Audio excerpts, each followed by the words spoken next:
इस video start करने से पहले हम चाहेंगे कि आप इस वीडियो को एंड तक ज़रूर देखिएगा। आपका नॉलेज बहुत गेन होने वाला है और हमने कई मिस्ट्रीज़ का भी खुलासा किया है। तो चलिए शुरुआत करते हैं। चारों जुग परताप तुम्हारा, हे प्रसिद्ध जगत उजियारा, वो महान प्रभु जो कि कालांतर से चारों युगों में विद्यमान है, जो कल थे, आज हैं और हमारे जाने के बाद भी वो रहेंगे, करेंगे कल की अवतार का इंतज़ार।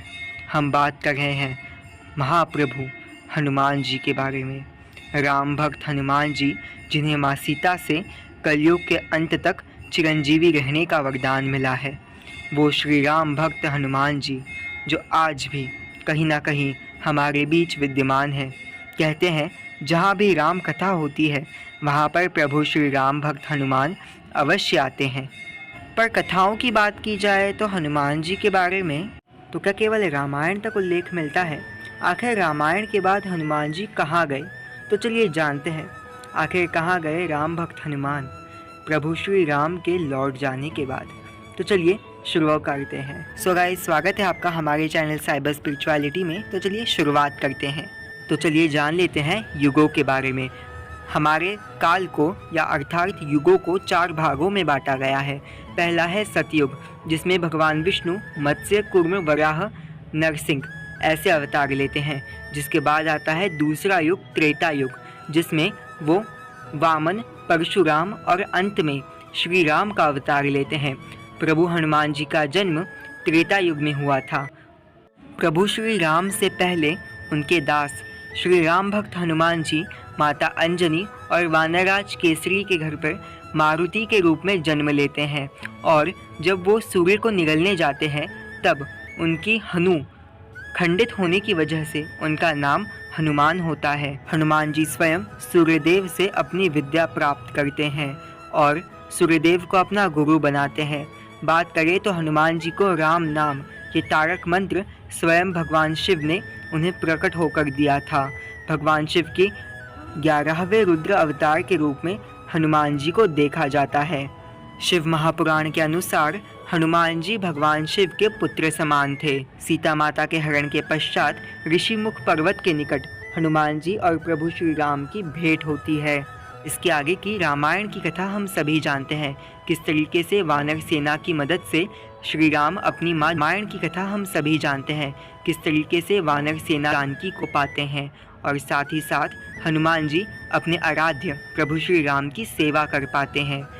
संपूर्ण सुंदरकांड में हनुमान जी का ही बखान किया गया है। और इसके बाद बात करें तो हम सभी जानते हैं कि किस तरीके से प्रभु श्री राम रावण का वध कर माता सीता को अपने साथ अयोध्या ले जाते हैं। इसके बाद हम सभी जानते हैं किस तरीके से उत्तरकांड में न चाहते हुए भी प्रभु श्री राम को माता सीता का त्याग करना पड़ता है और माता सीता अपनी स्वेच्छा से प्रभु श्री राम के राजस्व का त्याग कर वन में जाती हैं। इसके बाद ऋषि वाल्मीकि के आश्रम में प्रभु श्री राम के 2 पुत्र लव और कुश का जन्म होता है और माता सीता उनका लालन पालन करती हैं। और इसके बाद की कहानी तो हम जानते हैं। माता सीता भूमि के अंदर समा जाती हैं और इसी के कुछ वर्षों पश्चात प्रभु श्री राम, भरत, शत्रुघ्न और लक्ष्मण जी भी जल समाधि ले लेते हैं। हम सभी जानते हैं कि प्रभु श्री राम भगवान विष्णु का अवतार थे और इसीलिए प्रभु श्री राम अपने वास्तविक रूप भगवान विष्णु के रूप में वैकुंठ लौट जाते हैं। प्रभु श्री राम भक्त हनुमान जी को माता सीता से चिरंजीवी होने का वरदान था और इसीलिए हनुमान जी, विभीषण जी, जिन्हें प्रभु श्री राम से चिरंजीवी होने का वरदान मिलता है, और जामवंत जी, जिन्हें द्वापर युग तक जीवित रहने का वरदान था। और यही श्री राम के जाने के पश्चात धरती के ऊपर राम नाम का प्रचार करने वाले थे। अपने आराध्य प्रभु श्री राम को हनुमान जी जाने देना नहीं चाहते थे। वो नहीं चाहते थे कि उनके प्रभु श्री राम की सेवा से वो वंचित हो, वो कभी अपने आराध्य से अलग हो। इसीलिए वो प्रभु श्री राम को कई बार रोकने का प्रयास करते हैं, पर प्रभु श्री राम उन्हें वचन देते हैं कि वो अवश्य अब धरती पर जितनी बार आएंगे और जितनी बार अवतार लेंगे तब तब उनकी लीला में हनुमान जी अवश्य होंगे। और इसी प्रभु दर्शन की आस में हनुमान जी कलयुग के अंत तक धरती के ऊपर जीवित रहेंगे। अगर कलयुग के अंत तक हनुमान जी के निवास स्थान की बात की जाए तो हमें कई सारे अलग अलग विवरण मिलते हैं और कई सारे उल्लेख मिलते हैं, पर हम इस बारे में कभी और बात करेंगे। पर अब चलिए जान लेते हैं कि राम जी के जाने के पश्चात आखिर हनुमान जी का क्या हुआ। प्रभु श्री राम ने जिस क्षण धरती का त्याग किया उसी क्षण त्रेता युग का अंत हो गया और आरंभ हो चुका था द्वापर युग, यानी कि तीसरे युग का। द्वापर युग की सबसे महान घटना रही थी प्रभु श्री कृष्ण की लीला। श्री कृष्ण का जन्म द्वापर युग के अंत से कुछ 100 या 1000 वर्ष पहले हुआ था। श्री कृष्ण के जीवन की सबसे ज़्यादा बड़ी और महानतम घटना रही थी महाभारत, और हनुमान जी का वर्णन महाभारत में भी आता है। अगर बात करें तो महाभारत में सबसे पहला हनुमान जी का वर्णन हमें तब देखने को मिलता है जब पांडवों को 13 साल का वनवास और 1 साल का अज्ञातवास सुनाया गया था। तब एक बार द्रौपदी भीम से एक दिव्य कमल पुष्प की मांग करती हैं और तब भीम उस कमल पुष्प को ढूंढते ढूंढते एक दिव्य पहाड़ी पर आ पहुँचे थे। उन्हें वहाँ पर उस जंगल में उनके रास्ते में एक वृद्ध वानर लेटा हुआ मिलता है और तब उसकी पूंछ उनके रास्ते में आ रही थी। तब भीम उन्हें कहते हैं कि हे वृद्ध वानर, तुम अपनी इस पूंछ को मेरे रास्ते से हटा दो, और वो इस बात को बड़े अहंकार में कहते हैं। और तब वो वृद्ध वानर कहते हैं कि मैं तो बड़ा दुर्बल हूँ, मैं अपनी पूंछ को भी इस रास्ते से नहीं हटा पाऊँगा। तब भीम उन्हें कई उद्दंड बातें कहते हैं। तब उनके बीच एक छोटा सा संवाद भी होता है, जिसके बाद भीम क्रोध में आकर उनकी पूंछ को उठाने जाते हैं। तब अपने समस्त बल का प्रयास करने के बावजूद भी भीम उस पूंछ को एक सुई की नोक के बराबर भी हिला नहीं पाते। तब उनका अहंकार चकनाचूर हो जाता है और तब वो समझ जाते हैं कि ये कोई दिव्य पुरुष है या फिर कोई दिव्य शक्ति है। तब हनुमान जी उन्हें अपने वास्तविक रूप में दर्शन देते हैं और वो वानर कोई और नहीं हनुमान जी ही थे। वास्तविकता में ये तो प्रभु श्री कृष्ण की ही लीला थी, क्योंकि भीम जिन्हें अपनी शक्ति का अहंकार हो चुका था वो धर्म के लिए धर्म युद्ध नहीं लड़ सकते थे और महाभारत में धर्म युद्ध लड़ना था उन्हें, और इसलिए उनके अहंकार का टूटना आवश्यक था और इसीलिए श्री कृष्ण ने ये लीला रची थी। और दिलचस्प बात तो ये थी कि हनुमान जी और भीम एक नाते से भाई लगते हैं, क्योंकि भीम वायु पुत्र थे और हनुमान जी भी वायु देवता के पुत्र थे और इसीलिए वो दोनों भाई थे। तो चलिए जान लेते हैं कि हनुमान जी का दूसरा उल्लेख हमें कहाँ पर मिलता है। अगर बात करें तो हनुमान जी के दूसरे उल्लेख के बारे में भी हमें महाभारत में दिए गए 13 वर्षों के वनवास के वक्त में ही मिलता है, जब एक बार अर्जुन रामेश्वरम तट के निकट पहुँचे थे। तब वहाँ पर वो राम सेतु को देखकर कहते हैं कि प्रभु श्री राम अगर इतने ही बड़े धनुधर होते तो वो बाणों से ही, और वो कहते हैं कि अगर मैं उनकी जगह पर होता तो मैं अपने बाणों से ही राम सेतु का निर्माण कर देता। तब वहाँ पर एक वृद्ध वानर जो उनके निकट ही बैठा हुआ था, तब वो उन्हें कहता है कि अगर तुम्हें इतना ही विश्वास है तो तुम राम सेतु का निर्माण करो तुम्हारे बाणों से। और तब अर्जुन अपने अहंकार में चूर होकर उस वानर की दी गई चुनौती को स्वीकार करता है और श्री राम के बनाए गए राम सेतु के निकट ही अपने बाणों से बनाए गए सेतु का निर्माण करता है। और तब वो उस वानर को कहता है कि देखो वानर, मैंने अपने सेतु का निर्माण कर दिया, वो भी अपने ही बाणों से। और तब हनुमान जी जो कि उस वानर के रूप में थे, तब वो वानर वहाँ पर जाता है और उस सेतु के ऊपर एक पग ही रखता है कि वो सेतु पानी के अंदर डूब जाता है। और तब वो वानर कहता है कि तुम्हारा सेतु तो इतना कमज़ोर है कि मुझ जैसे एक दुर्बल वानर का भी बल सहन नहीं कर पाया। और तब अर्जुन फिर एक बार अपना सेतु निर्माण करता है, पर फिर एक बार जब हनुमान जी अपना पग उसके ऊपर रखते हैं वो चूर चूर हो जाता है। और ऐसा ही कई बार होता है और उसी के साथ साथ अहंकार जो अर्जुन के अंदर था उसका विनाश हो जाता है।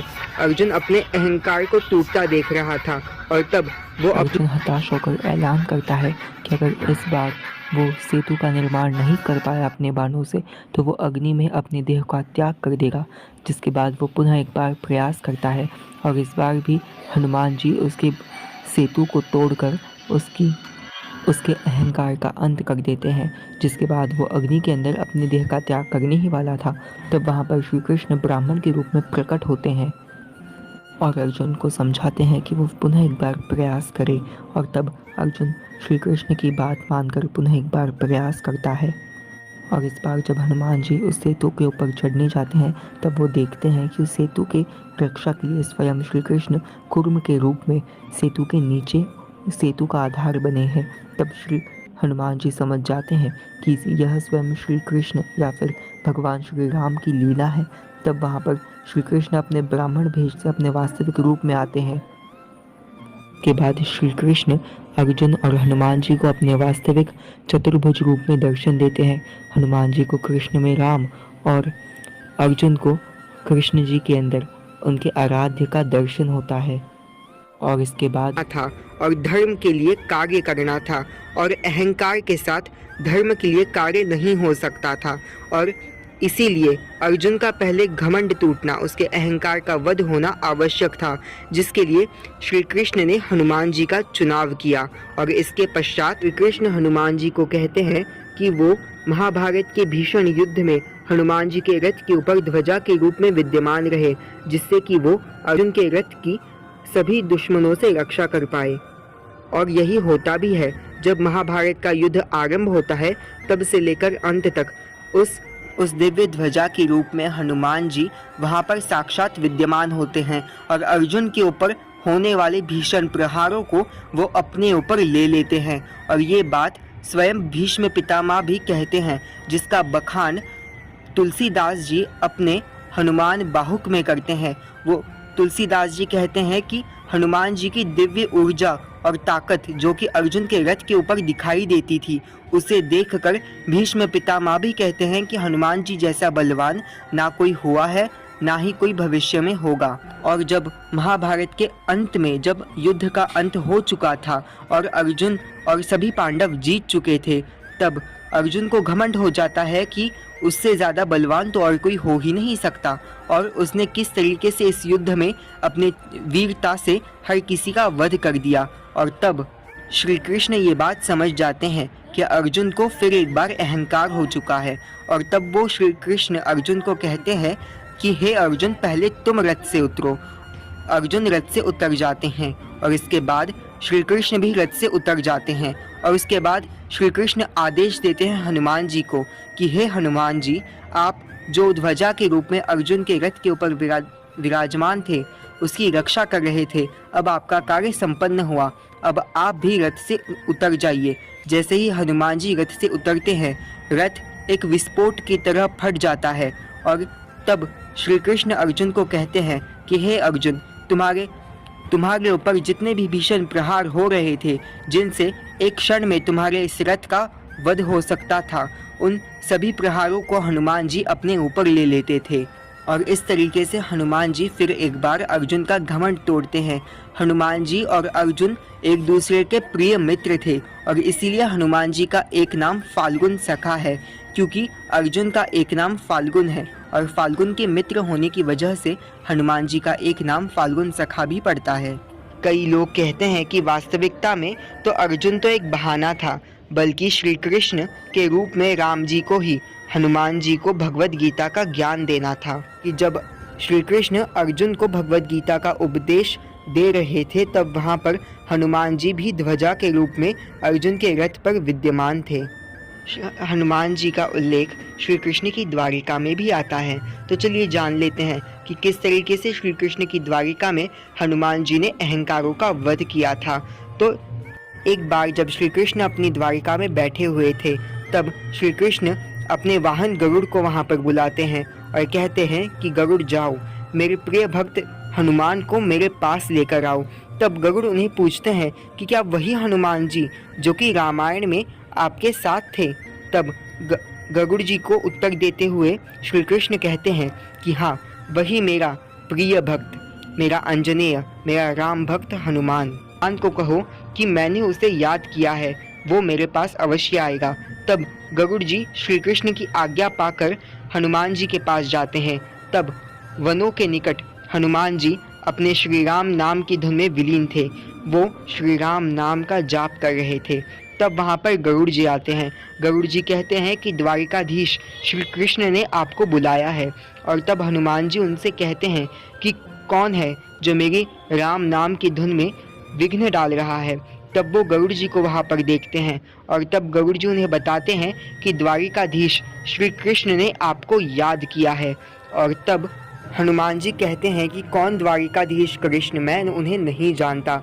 और वो पुनः राम नाम की धुन में विलीन हो जाते हैं। तब गरुड़ जी अपने आश्चर्य के साथ श्री कृष्ण के समक्ष पुनः प्रकट होते हैं और कहते हैं कि हनुमान जी तो आपको पहचान ही नहीं रहे।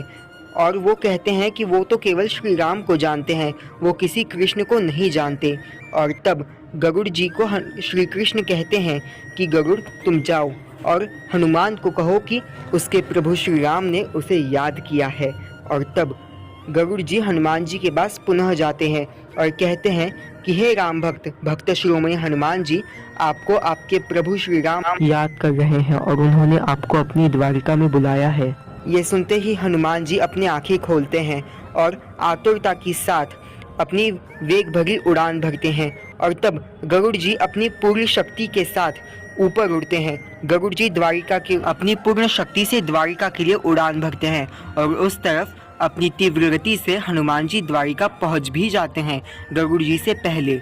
और इसके बाद जब हनुमान जी द्वारिका में पहुंचते हैं तब श्री कृष्ण के महल के सामने श्री कृष्ण के सुदर्शन चक्र, जिन्हें अहंकार हो चुका था, वो वहां पर पहरेदारी कर रहे थे।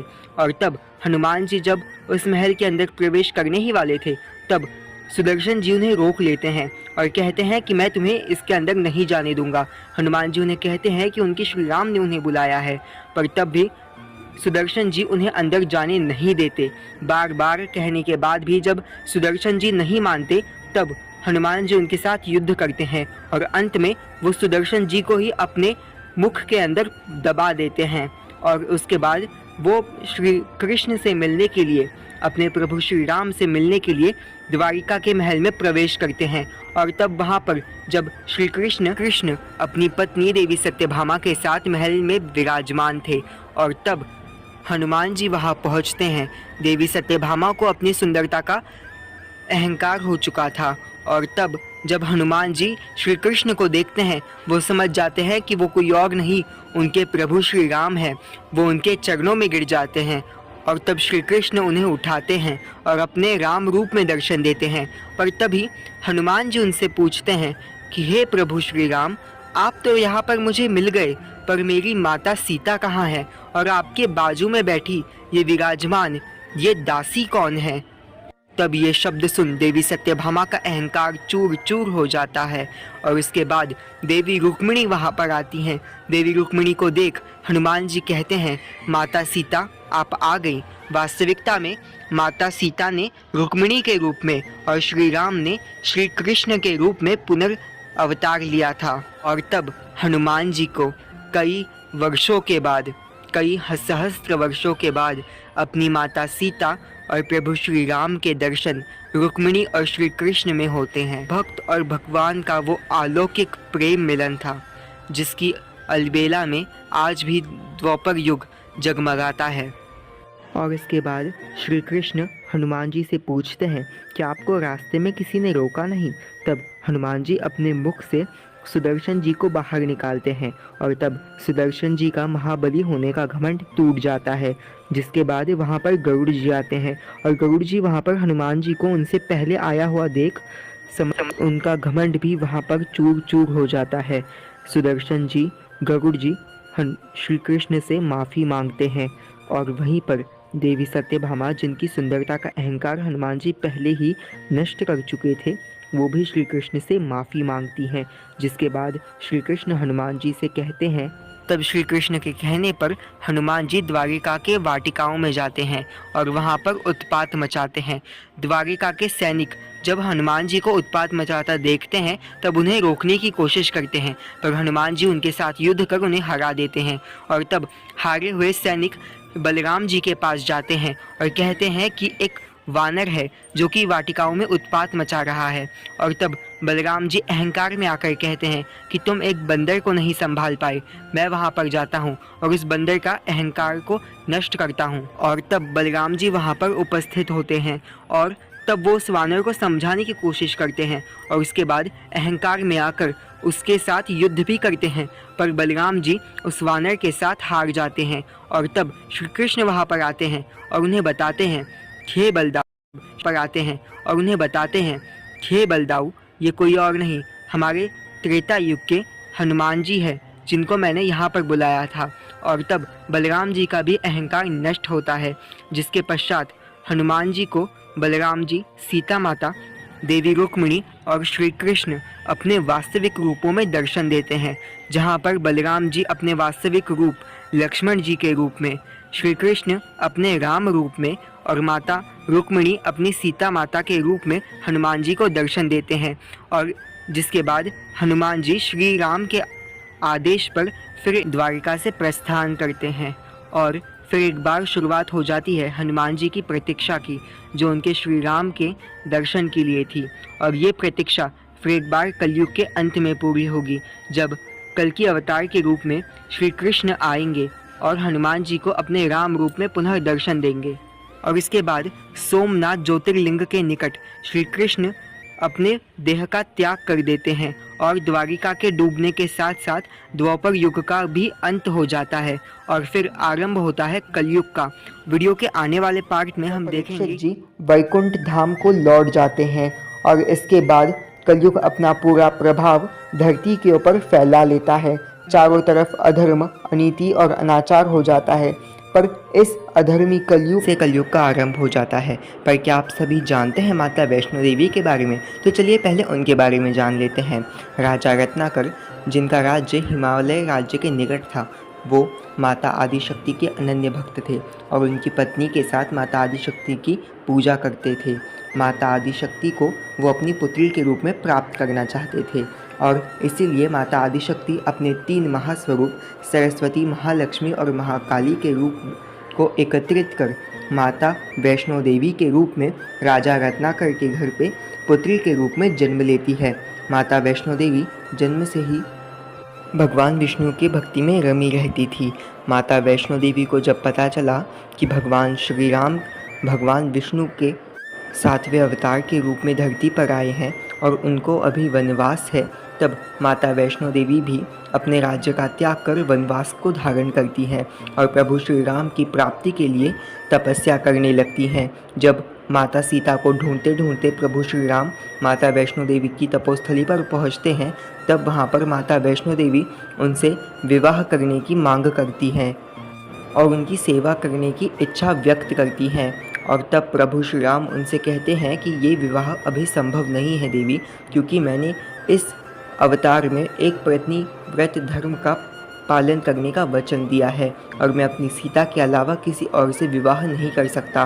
पर माता वैष्णो देवी फिर भी प्रभु श्री राम के लिए बार बार विनती करती हैं कि उन्हें उनके साथ विवाह करने दे और उनकी सेवा का मौका उनसे ना छीने। तब प्रभु श्री राम उनसे कहते हैं कि ठीक है, मैं फिर एक बार आपके पास आऊँगा और तब अगर आप मुझे पहचान पाई तो मैं आपसे विवाह उसी क्षण कर लूँगा। और तब माता वैष्णो देवी फिर एक बार तपस्या में विलीन हो जाती हैं। और उसके बाद जब माता सीता के रावण के वध के पश्चात माता सीता के साथ प्रभु श्री राम पुष्पक विमान से जब अयोध्या की ओर जा रहे थे, तब उनका पुष्पक विमान हवा में ही एक जगह रुक जाता है और उसके आगे बढ़ ही नहीं पाता। तब प्रभु श्री राम समझ जाते हैं कि ये दिव्य अलौकिक शक्ति कोई और नहीं, माता वैष्णो देवी की तपोशक्ति है। और तब भगवान श्री राम हनुमान जी के साथ उनके पास जाते हैं और अपना भेष ऋषियों के रूप में बदल लेते हैं। और तब जब माता वैष्णो देवी के पास वो जाते हैं, पर तब भी माता वैष्णो देवी उन्हें पहचान नहीं पाती। और उसके बाद प्रभु श्री राम और हनुमान जी अपने वास्तविक रूप में आते हैं। तब माता वैष्णो देवी उनसे क्षमा याचना करती हैं और कहती हैं कि हे प्रभु, हमें माफ़ कर दीजिए, हमें एक और मौका दीजिए। तब प्रभु श्री राम उनसे कहते हैं, हमारे और तुम्हारे मिलन का अभी वक्त नहीं आया है वैष्णवी, तुम्हें हमारे साथ विवाह करने के लिए कलयुग के अंत तक इंतज़ार करना होगा। जब मैं कल की अवतार लूँगा तब मैं तुमसे विवाह करूँगा। तब तक तुम्हें त्रिकूट पर्वत के ऊपर जाकर धर्म का प्रचार करना है और हर किसी को सतमार्ग तक लेके जाना है। और इस कार्य में तुम्हारे सहभागी और सहकर्मी मेरे राम भक्त हनुमान जी होंगे। और उसके बाद वहाँ पर राजा रत्नाकर भी आ जाते हैं। राजा रत्नाकर प्रभु श्री राम के दर्शन पाकर धन्य हो जाते हैं। और इसके बाद माता वैष्णो देवी त्रिकूट पर्वत की पहाड़ियों में तपस्या करने के लिए निकल जाती हैं। वहाँ से वो धर्म का प्रचार करती हैं। और हम सभी जानते हैं कि प्रभु श्री कृष्ण के वापस लौट जाने के बाद कलयुग का अब आरंभ हो चुका था। और अब कलयुग का आरंभ हो चुका था। और कलयुग के आरंभ में माता वैष्णो देवी को अपने अवतार के प्रादुर्भाव के लिए एक भक्त की आवश्यकता थी, जिसके लिए उन्होंने अपने भक्त पंडित श्रीधर को चुना था। और माता के स्वरूप का पूरा ज्ञान उसे नहीं था, और इसलिए माता वैष्णो देवी हनुमान जी को अपने पास बुलाती हैं और उन्हें ये कार्य सौंपती हैं। तब हनुमान जी एक ऋषि अर्थात इसके बाद हनुमान जी अपना भेष बदलकर पंडित श्रीधर के घर पहुंचते हैं। वहां पर पंडित श्रीधर और उनकी पत्नी उनका स्वागत करते हैं। और तब हनुमान जी उनके घर में जाकर उनको माता वैष्णो देवी की कथा सुनाते हैं कि आखिर किस तरीके से माता वैष्णो देवी ने एक असुर का अंत सतयुग में किया और उसके बाद त्रेता युग में राजा रत्नाकर के घर पे पुत्री के रूप में जन्म लिया, और किस तरीके से प्रभु श्री राम के आदेश के पश्चात वो अब कलयुग के अंत तक यहाँ पर रहेंगी। और इसके बाद हनुमान जी भक्त श्रीधर के मन में माता की भक्ति का बीज बोकर वहाँ से चले गए, जिसके पश्चात अब भक्त श्रीधर पूरी तरीके से माता को समर्पित हो चुके थे और माता की भक्ति में विलीन रहने लगे थे।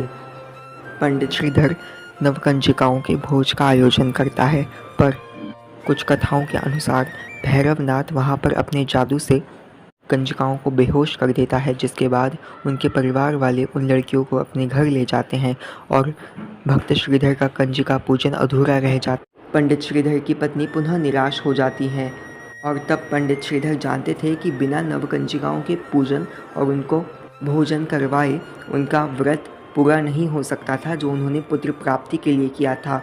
और तब वो माता वैष्णो देवी को पुनः गुहार लगाते हैं। तब माता वैष्णो देवी अपनी नवदुर्गाओं के साथ अपने 9 रूपों में और स्वयं माता वैष्णो देवी बालिका के रूप में और हनुमान जी एक लंगूर के रूप में, एक लड़की के रूप में उनके घर भोजन करने आते हैं। तब वहाँ पर माता वैष्णो देवी और उनकी नवदुर्गाओं और हनुमान जी को वो भोजन करवाते हैं।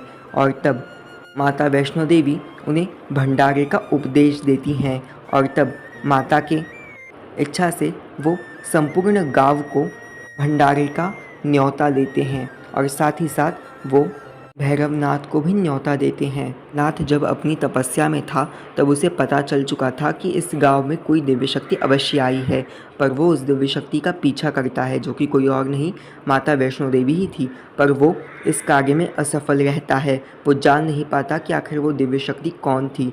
भैरवनाथ गोरखनाथ जी का शिष्य था और उसकी मंशा थी कि वो अधिक से अधिक थी। और उस तरफ जब पंडित श्रीधर ने उन्हें भंडारे को न्योता दिया तब उन्होंने उस न्योते को स्वीकार किया।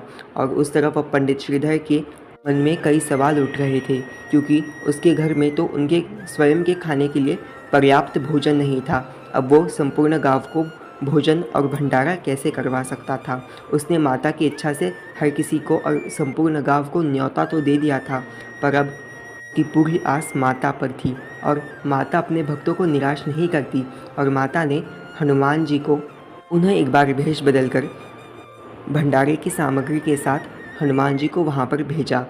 और भंडारे वाले दिन स्वयं माता वैष्णो देवी कन्या के रूप में वहाँ पर आई और उनके हाथों में एक दिव्य पात्र था जिससे जो खाना मांगो वो हर किसी को वो परोस सकती थी। जिसके बाद भंडारे में संपूर्ण गांव वाले बैठ जाते हैं और वहाँ पर भैरवनाथ भी आया हुआ था। माता वैष्णो देवी हर किसी को वहाँ पर पूछने लगी कि उन्हें क्या पसंद है और वही वो उस पात्र से निकाल कर उन्हें खाने के लिए देती थी। और उसके बाद जब हर किसी को भोज देते देते भंडारे में खाना देते देते माता वैष्णो देवी अंत में भैरवनाथ के पास पहुंची, तब भैरवनाथ ने उनसे मांस और मदिरा का भोज मांगा, जिससे माता वैष्णो देवी क्रोधित हो गई और कहा कि ये तो माता का भंडारा है और यहाँ पर केवल सात्विक और दिव्य खाना ही तुम्हें मिलेगा। तब भी भैरवनाथ अपनी बात पर अड़ा रहा और तब उसके बाद उसे एहसास पहले ही हो चुका था कि ये कन्या कोई दिव्य शक्ति है। और तब वो माता वैष्णो देवी को जब छूने की कोशिश करता है तब माता वैष्णो देवी वहाँ से प्रचंड वेग से अदृश्य हो जाती है। भैरवनाथ जानता था कि वो और कोई नहीं माता वैष्णो देवी है। वो जोर से चिल्लाता है वैष्णवी और माता के पीछे भागने लगता है। भैरवनाथ गोरखनाथ जी उसके गुरु के उपदेश से ही पहली बार माता वैष्णो देवी से मिला था। गोरखनाथ जी को जब पता चला कि माता वैष्णो देवी कोई और नहीं माता आदिशक्ति ही है, तब भैरवनाथ को उन्होंने समझाया था कि माता वैष्णो देवी परम दिव्य शक्ति है। और इसके बाद गोरखनाथ जी ने भी माता वैष्णो देवी में आदिशक्ति के दर्शन किए थे और फिर भी भैरवनाथ नहीं माना और अब आगे वहाँ से प्रचंड वेग से प्रस्थान करती है और भैरवनाथ भी उनका पीछा करने लगता है। और उस तरफ जब माता वैष्णवी त्रिकूट पर्वत के निकट पहुँचती है तब हनुमान जी को वहाँ पर प्यास लगती है और तब माता वैष्णो देवी से वो विनती करते हैं। और तब माता वैष्णो देवी अपने प्रभु श्री राम के दिए गए बाण को धरती पर मारती है, जिससे वहाँ पर बाण गंगा उत्पन्न होती है। माता वैष्णो देवी उस बाण गंगा में अपने केश धोती है और हनुमान जी वहाँ पर अपनी प्यास बुझाते हैं। जिसके बाद माता वैष्णो देवी ऊपर गुफाओं की ओर बढ़ने लगती है और उसके बाद माता वैष्णो देवी तपस्या करने के लिए गुफाओं में चली जाती है और हनुमान जी को गुफा के बाहर पहरा देने के लिए रख देती हैं। और जब भैरवनाथ वहाँ पर आता है तब वो उस गुफा के अंदर जाने की कोशिश करता है, पर तब हनुमान जी उसे रोक लेते हैं और तब हनुमान जी और भैरवनाथ का युद्ध आरंभ हो जाता है और ये युद्ध कई वर्षों तक चलता है। जिसके बाद माता वैष्णो देवी अपनी तपस्या पूरी होते ही प्रचंड अपने रुद्र स्वरूप में गुफा से बाहर निकलती है और तब भैरवनाथ के साथ युद्ध कर भैरवनाथ का शीश धड़ से अलग कर उसका वध कर देती है। तब भैरवनाथ को अपनी गलती का एहसास होता है और तब वो माता वैष्णो देवी को कहता है कि हे माते, मुझे क्षमा कर दे और मुझे केवल आपको एक बार नमन करना है। और तब माता वैष्णो देवी भैरवनाथ की विनती स्वीकार करती हैं और उसे कुछ क्षणों के लिए उसका शरीर प्रदान करती हैं। जिसके बाद भैरवनाथ माता वैष्णो देवी को प्रणाम करता है और उनके दर्शन का अभिलाषी बनता है। जिसके बाद माता वैष्णो देवी से वरदान देती हैं कि मेरे दर्शन के पश्चात तुम्हारा दर्शन करना अनिवार्य होगा। जिसके बाद इस कथा का तो अंत हो जाता है, पर उस तरफ अब माता वैष्णो देवी और उनके भक्त श्रीधर की कहानी पुनः एक बार शुरू हो जाती है। और तब माता वैष्णो देवी अपने भक्त श्रीधर को दर्शन देती हैं और उसे और उसकी पत्नी को पुत्र प्राप्त होने का वरदान भी देती हैं और बताती है कि जम्बू में कटरा के निकट त्रिकूट पर्वत पर माता वैष्णो देवी अपनी गुफाओं में विराजमान है। और तब भक्त श्रीधर वहाँ पर भी माता वैष्णो देवी के दर्शन की प्राप्ति करता है। तो देखा ना आपने किस तरीके से हनुमान जी माता वैष्णो देवी की सहायता करते हैं उनकी कथा में भी। और बात करें तो इसके बाद बात करें तो तुलसीदास जी ऐसे ही कई दिव्य रचनाओं का निर्माण करते हैं, जैसे कि हनुमान चालीसा, हनुमान बाहुक, बजरंग बाण, संकट मोचन हनुमान अष्टकम, सुंदरकांड, रामचरितमानस, ये सभी तुलसीदास जी की रचनाएं हैं। महान है वो भक्त तुलसीदास जिन्हें प्रभु श्री हनुमान जी और श्री राम के दर्शन की प्राप्ति हुई है। और महान है वो राम भक्त हनुमान जो प्रभु श्री राम के भजन में निरंतर डूबे रहते हैं। जय श्री राम, जय हनुमान। और इनके अलावा कलयुग में हनुमान जी के दर्शन और कईयों को हुए हैं, तो चलिए जान लेते हैं। इनके बाद अगर बात करें तो हनुमान जी के दर्शन प्रभु समर्थ रामदास स्वामी, श्री तुलसीदास जी के बाद समर्थ रामदास स्वामी को भी प्रभु श्री हनुमान जी के दर्शन प्राप्त हुए थे कलयुग में। तो चलिए जान लेते हैं। बात करें अगर समर्थ रामदास स्वामी की, तो समर्थ रामदास स्वामी श्री छत्रपति शिवाजी महाराज के गुरु भी रहे हैं। और बात करें समर्थ रामदास स्वामी ने मनाचे श्लोक और श्री भीम रूपी मारुति स्तोत्र ऐसे स्तोत्रों का निर्माण किया है। बात करें तो समर्थ रामदास स्वामी ने 12 मारुति मंदिरों की स्थापना की है, जो कि पुणे जिले से लेकर कोल्हापुर तक है। श्री समर्थ राम कई कथाओं में समर्थ रामदास स्वामी और हनुमान जी के दर्शन के उल्लेख आते हैं। कुछ कथाओं में समर्थ रामदास स्वामी और हनुमान जी को एक आकार अर्थात समर्थ रामदास स्वामी को हनुमान जी का अवतार बताया गया है। और इसके बाद बात करें तो